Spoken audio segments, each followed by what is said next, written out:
All right, let's go on. Let's go on to the late games. We got a Jets-Dolphins game. It looks like this game is a 4:05 game. What are we seeing? The Dolphins are 8-point favorites. What kind of world are we living in where the Miami Dolphins are suddenly 8-point favorites? We are living in a world where the New York Jets, for some reason, still have their head coach, even though their quarterback is clearly a flameout and isn't really playing. And what did I text you on Sunday about when you wanted to take the Cardinals out? You said you like your numbers like this, and all I said back was Joe Flacco. Joe fucking Flacco. And it's another one of those, if he's playing again for the Jets here, I'm more than happy to take this number for the Dolphins. I know it's a divisional game, and it's a huge number, but that's how much of a downgrade I really think Flacco is. I just do not think that man should be playing in the NFL anymore. And the Jets, if they get Darnold back, I don't hate it. I wouldn't put in the competition because I just don't want to back the Jets. But like we always keep saying, there's no teams going 0-16 against the spread. Eventually, Vegas is going to make this line so high that they're going to catch up and cover a couple of these games. So if you're taking the Dolphins here, you're taking them after an incredible game. Like it could be end up winning one of the biggest fluke games of the year where they literally dominated the 49ers by like 30 points or 24 points, just absolutely destroyed them. So I don't like taking the Dolphins here, but I would take them if it's Flacco again because I'm just going to keep fading Flacco as long as he's a starter. Yeah, I can't argue with you. Like, and you said that the other day, and I totally didn't listen to you, and we probably should have put the Cardinals in instead of, Cincinnati. Or the Eagles. Or the Eagles. That was just the Eagle. Oh, I can't even talk about it. All right. So, we'll keep them on the list. I love Miami. I love Brian Flores as a coach. I think they play really hard. You've seen the effort week to week. Like, they are a team that gets better.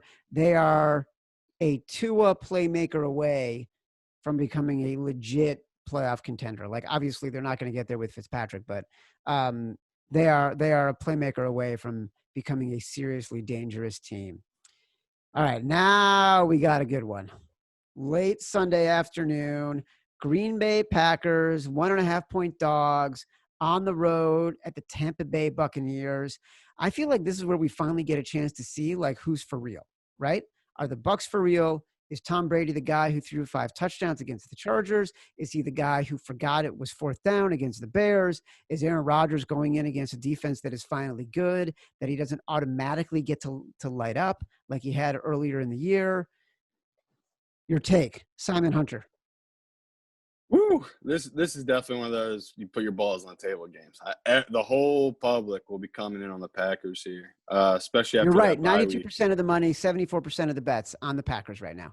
Easy bet on the Bucs here, and I know people are going to want to wait and see what the deal is with the receivers, but like you were just talking, these big road favorites, especially when they have a lot of the public money on them, weird stuff is just going to happen. And the way I'm looking at it is that you just made a joke and made fun of Tom Brady, which you don't think Tom Brady's hearing that stuff. The guy is on Twitter posting memes of himself. So I really, really like the Buccaneers here. And I'm hoping this gets up to +3 with the Buccaneers, especially if the public keeps coming in. It's up to 2.5 at some books. Don't overthink this one. This is the same where the Chiefs, like these teams just lose random games throughout the year. No team's going 16-0, 14-2. Like it's rare where more than one team can go better than 13-3. So I like this for a letdown spot for the Packers. I'm going to back the Buccaneers here. I love it. I agree with you. I'm moving our Bet Your Balls of the Week pick from the Eagles to the Bucs. A reminder. Review the podcast using the phrase Simon says we need to communicate. And I would say I think we're communicating much better. And I think we've opened a dialogue that on Sunday morning is going to make this really, really valuable. If we like your review, we will randomly choose it. You will win a free Action Network hoodie. Here's the thing. We need to figure out better timing on Sunday morning because we do an Action Network Live pregame show that goes on at 11. And we usually from 10 to 11, like everybody was on the show. It's me, it's Chris Raybon, it's Matt Friedman, it's Sean Corner, it's Katie Richcreek, it's Dan Ravel. From 10 to 11, we're normally like working on last minute notes and, getting in our seats and sort of setting up what we need to set up to do this technically. And so like in that last 10 minutes before I go up to like get ready in my office, I'm usually at my desk, like pounding away on last minute notes, talking to my team, talking about all these different things. And your text comes in and sometimes like I like miss the screen grab and like I can't see all the buttons on it because my eyes are so bad. So I didn't even realize we had Cincinnati and Seattle until it was too. I think we need to have a conversation earlier. Yeah, I mean, it's tough. Like I wake up Sunday morning, I go swimming in my pile of money. I get out, I hop in a Ferrari, I just drive in circles, and then I get back inside and have a cappuccino. I text Chad, who cares about these picks? No, man, I'm with you. It's like I'll have our picks in on Saturday. Like the picks I had in on Saturday, I took a screenshot. We're 5-0, and then I woke up Sunday and like the weather report came in, and I was just overthinking everything. So I'm with you. We got to talk on Saturday. Like earlier in the year, we were talking on Saturday. We were feeling pretty good. And like, we got to talk on Saturday. Then we just got to confirm on Sunday. I'm with you. Yeah. I'm not going to do, I won't do any more Sunday switching. Cause like you said, it's just, we're thinking clear and then we overthink it when it comes crunch time. There's no point of overdoing that. All right. We're betting our balls on the Bucks. BBB. Big baller brand. Rams, 3.5 point favorites on the road at the Niners. Sunday night. All the money, all the bets coming in on the Rams. This is where you bet the Niners. I would agree with you, but I feel like we're due for a chalk Sunday night win. It feels like we've had 3 or 4 straight dog covers and some outright wins on Sunday night. I don't like this number. Like in my system, I had this at -5 for the Rams, and it makes me a little worried because the Rams just are coming off a big road win, coming back to the West Coast, and the 49ers just got blown out at home. But we said it last week, the 49ers haven't won or covered at home yet. Like, do we want to step in front of that train? Like, I know they're due to win one or cover one at home, but I don't like it. I don't want to take San Fran. I'm probably going to end up on the Rams with the public. Is Kyle Shanahan the next Dan Quinn? 2 years from now, are we having the same conversation? No. They're just they've had the injury bug, and it's the Super Bowl hangover. Like we talked, it's just the way it is. No, teams aren't the Patriots. The year after the Super Bowl, they just don't play as well. We're also seeing with the Chiefs. They should have lost to the Chargers, and I think they should have lost to the Patriots, and then they would have lost to Oakland. So it's a real thing. You win a Super Bowl, you come in the next year, things are just different. The teams are different. It's just a weird feeling for these teams where I think they put too much on themselves and too much pressure. Like that Jimmy G game, he was fishing. He looked like every time he was dropping back to throw it, he was just trying to make the big play into double coverage, and it was getting picked off. And it was just I'm with you that this is a good bounce back spot for the 49ers, but I cannot do it. I cannot back this team right now. All right, Monday night makeup game. Bills and Chiefs. It's a weird one to talk about given the Bills playing tonight. We just don't know enough. So the numbers are kind of all over the place. Maybe the Chiefs are 3.5, 4-point favorites, depending on where you look.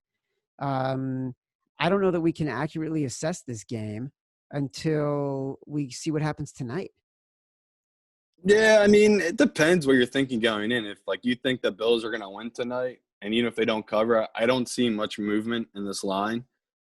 But if the Bills would lose and straight up to Tennessee tonight, I could see this going up to 4.5, 5 for the Chiefs. But you're right. It's hard. It's hard to say where I feel good backing the Chiefs here because they're coming off such a bad loss at home. And I could just see them coming out for blood. Right?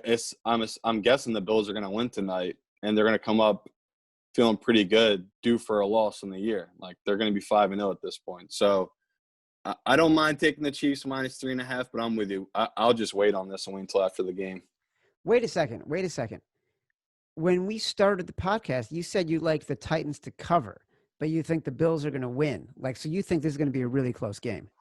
Yeah, I think that's what the Titans play. I think they're like one of those teams where they just play up to their competition or down to their competition. And Tannehill, even if he's down by 2 touchdowns, he's going to keep chucking, and they could come in backdoor games. So, like I said, I do like the 3.5, but I think the Bills are going to win tonight. I just think they're a better team. You're giving me so much to think about. All right, Cardinals, last game of the slate. Knock on wood that everyone gets to play.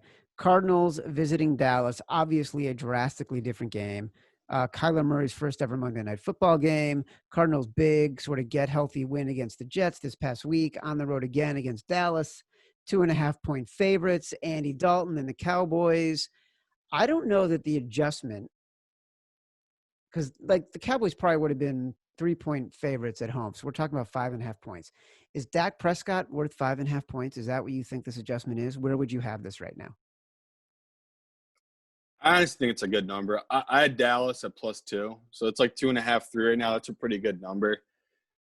My whole thinking here is that Dalton, we know he's not that bad of a quarterback. He's not very good, but when he had weapons around him, he made the Bengals a playoff team year in and year out when he had good weapons around him. So what we've seen from the Cardinals is they can't run the ball, and it doesn't seem like their defense can get consistent stops on third down. And I know how bad the Cowboys defense is, so I know they're going to give up a bunch of plays, and this will be a big sweat as a Cowboy backer. But I have to take the Cowboys here, especially the first start for Dalton and the game after, like a week after this whole injury with Dak. It just seems like it's the kind of game that the Cowboys are going to win. And the Cardinals, after a win last week, I could see them letting down here on a Monday night. Well, I agree with you. I actually feel like the number's too big. I mean, you're making it 2, you're making it 2.5, whatever. I think the Cowboys are totally the right side here. But here's our dilemma. So right now, I have starred of the games we like. You like Washington. I like Washington on the money line, but we're not going to put that one in the contest. I think we both like the Falcons for the contest. I think we both like the Bears for the contest. Colts and Eagles are 2 teams we're probably going to bet, but I don't think we like them for the contest. Pats, we love for the contest. The Finns will talk if Flacco plays. Miami against the Jets. The Buccaneers, we love. We want to marry the Buccaneers. Right now it's +1.5 against the Packers. We're hoping it gets to +3. You like the Rams as favorites on the road on Sunday night. And we both like the Cowboys. Are the Cowboys our 5th entry right now? We're missing one team. Yeah, I would lock them in. All right. To recap, our picks right now that we're going with, and by the way, we're much smarter on Tuesday than we are on Sunday morning. Yep. Falcons, Bears, Pats, Bucks, Cowboys.